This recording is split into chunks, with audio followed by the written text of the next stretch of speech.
ભચાઉના સવાઈનગર ગામે યુવાનની થયેલ હત્યાના ગુનામાં સંડોવાયેલા ઈસમને પોલીસે ઝડપી લીધો હતો. આ સવાઈનગર ગામમાં રહેતા બટુકભાઈ તળશીભાઈ પરમારને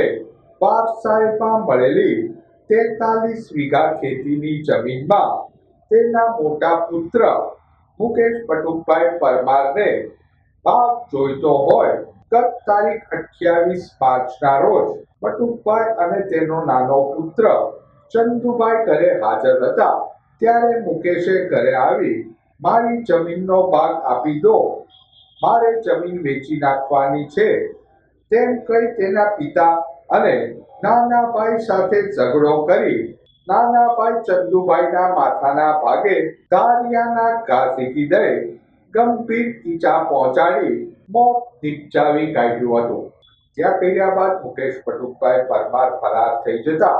પોલીસે મુકેશ બટુકભાઈ પરમારને ઝડપી લઈ ધોરણસરની કાર્યવાહી હાથ ધરી હતી.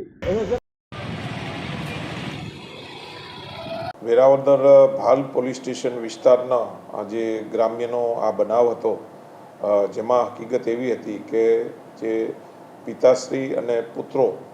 દ્વારા જે જમીન હતી પોતાની ખેતીની જમીન તે વેચવા માટે આ કામના આરોપી અવારનવાર દબાણ કરતા હતા, જેનું મનદુખ રાખી જે મોટાભાઈ તરીકે જે હતા તેણે નાના ભાઈને સાથે બોલાચાલી કરી અને શા માટે જમીન વેચવા માટે ના પાડે છે તેનું મનદુખ રાખી માથાના ભાગે ધારિયાનો ઘા મારી ઈજા કરેલી. અને જે આ કામે નાના ભાઈ જે છે ચંદુભાઈ તે સરટી હોસ્પિટલમાં દાખલ થયેલા અને ત્યાં સારવાર દરમિયાન મૃત્યુ થયેલું. આ કામે પિતાશ્રીની ફરિયાદ લઈ અને દાખલ કરવામાં આવેલા અને જે મોટાભાઈ જે મુખ્ય આરોપી જે છે તેને પોલીસ દ્વારા જુદી જુદી ટીમ બનાવી અને જબ્બે કરવામાં આવેલા છે, એને અટક કરવામાં આવેલા છે અને આજે નામદાર કોર્ટમાં જુદા જુદા મુદ્દાઓ લઈ